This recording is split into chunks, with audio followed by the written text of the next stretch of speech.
All right, we are back. Like I promised, I'm going to continue on with the stages of Piaget's child development ladder there. And I left this slide up so you could review it. I have my son with me today. This is Ethan, and he's going to help me out and follow along. We'll see how that goes. Okay. All right, so just remember this is a slide. I think this picture is in your book, your text. Please learn it. You're going to need to know it. So here we go. Next thing. So sensory motor stage is the first one. It is the stage during which infants know the world mostly in terms of their sensory impression and motor activities. We talked about that. The key thing I want to talk about now is the sub areas. The two big things that go on at this stage are what's called object permanence and stranger anxiety. It is at this stage when they first start it, they don't have what's called object permanence, and by the time they finish the pre-operational stage, they tend to have object permanence. And that would be the kind of thing where if a child were to, let's see, what is this, water, the new oil, my new magazine. Okay, cool. I'm going to show you. If you were at the pre-operational stage where object permanence was not something you had yet achieved, when I did this to my son, you would just think he's gone. He doesn't exist. And then I would do this, and there he's back again. So you could imagine a child playing a game, where you put a toy underneath a pillow or something, and it's gone. It just doesn't exist. Or this is some reasons why people think peekaboo is such a great game, or why the little kids think it is. Because when you do this, and then you go, peekaboo, peekaboo, the little kids, they keep thinking, oh, he's gone. Oh, he's back. He's gone. Oh, he's back. Okay, so there you go. That's object permanence. And they will develop that by the end of this first stage. As well as stranger anxiety. It's a form of distress that children experience when exposed to people unfamiliar to them. It tends to peak between the months of 6 to 12 months of age, and it tends to coincide when they start to walk. And a lot of theories have been thrown out there as to why it develops when they walk. The idea is, several thousand years ago, perhaps, when a baby could walk, it was easier for them to wander away from the group, and then obviously, possibly have another person from another group, clan, tribe, whatever you want to call it, walk off with them. And so, as a developmental or I can't remember the term.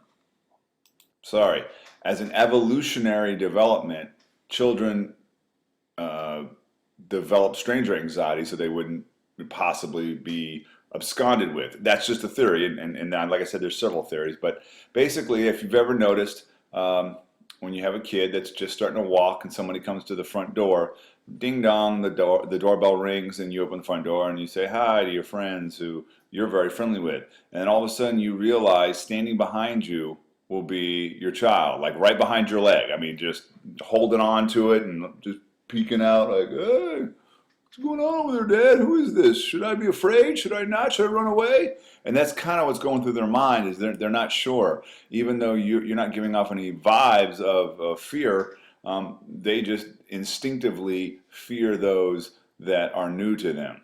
So that's stranger anxiety, and they tend to develop that at the end of the pre-operational stage. All right.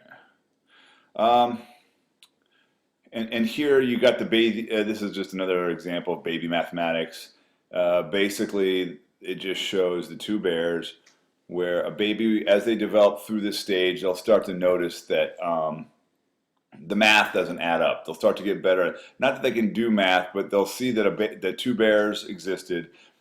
Then the screen goes up. They see a hand take one of the bears away, and when the screen comes down, they'll either see what they think they should see, the one bear, or two bears again, and the other one has been snuck up there, and they are looking for longer stare times and things like that. Again, you can't ask a baby that hasn't learned how to talk yet, and they have shown that infants tend to stare at the numerically impossible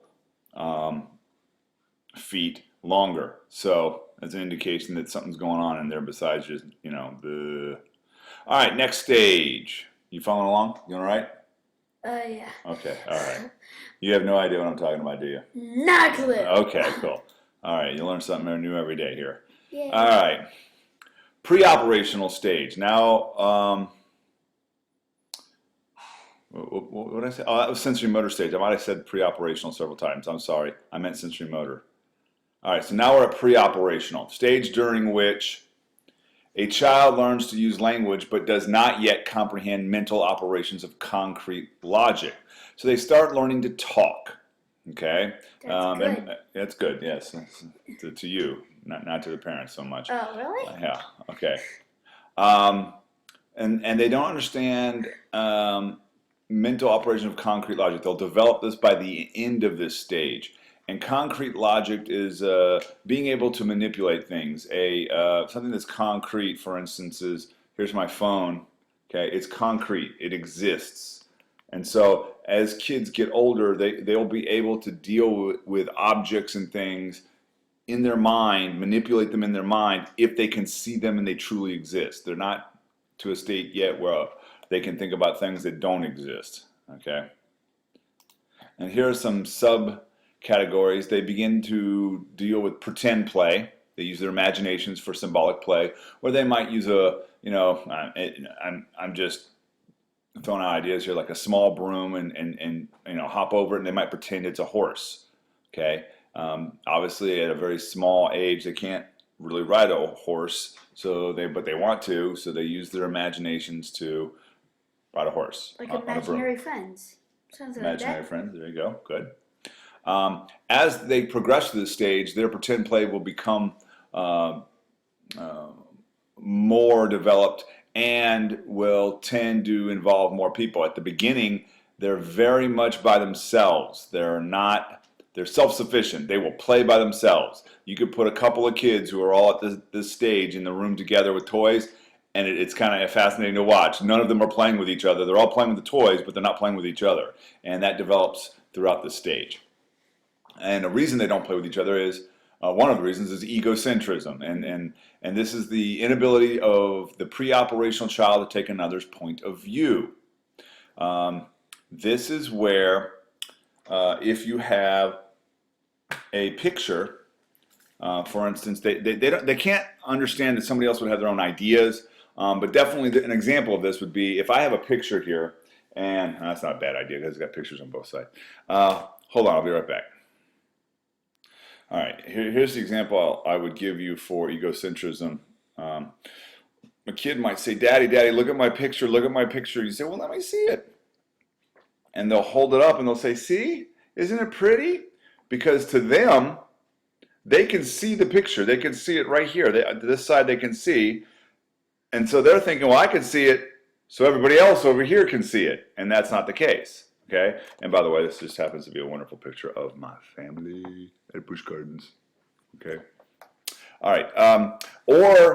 This is also when you start to have kids who they'll see another kid playing with a toy that they want, and they're not trying to be mean. They just think, oh, I want to play with that toy. So they just get up, Rip it out of their hands. Rip it out of their hands, and they take it. And then you get that screaming fit that goes on between two little kids.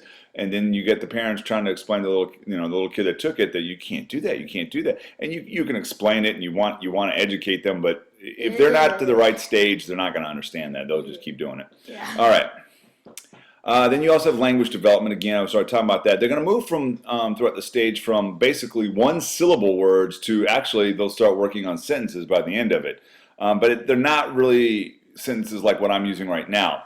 They'll start off with just with chair, or daddy, or mommy, or go, and then maybe they'll start putting two syllables together. Go car, and then they're saying, are we going to take a car ride, and things like that. And then eventually they start to move into 3-word sentences and things like that. It'd be like me and Connor when we wanted like the strawberries. Like, would that be like the berries?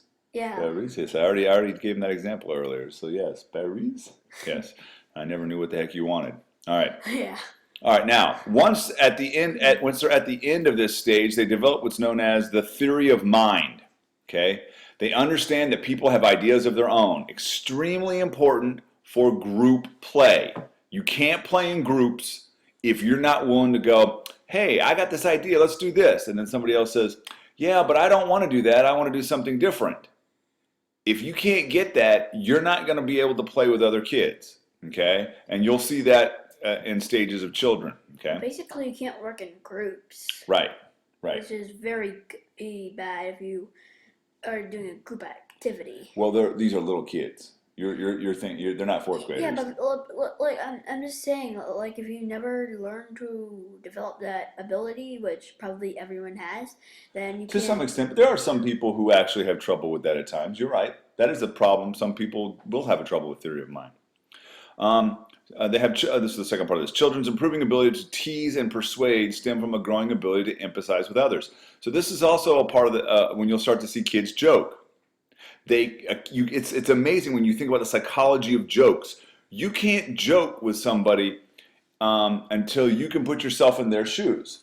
So if you were watching me one day and you see me trip and fall over, okay, until you understand what tripping and falling over is, okay, and then you know how silly you felt, and then you see me trip and fall over and you go, Daddy, trip and fall down. You fall down, Daddy, when you were real little. In order for you to make that joke towards me, you would have to have developed your theory of mind to understand that you know, hey, if that was me, oh man, I'd feel bad, so I'm going to tease Dad. Okay, so that's that. And then we're going to start the next video on autism, which is still part of the second stage of Piaget. It's not that it necessarily develops here, but it tends to show itself at this stage. All right, we're out.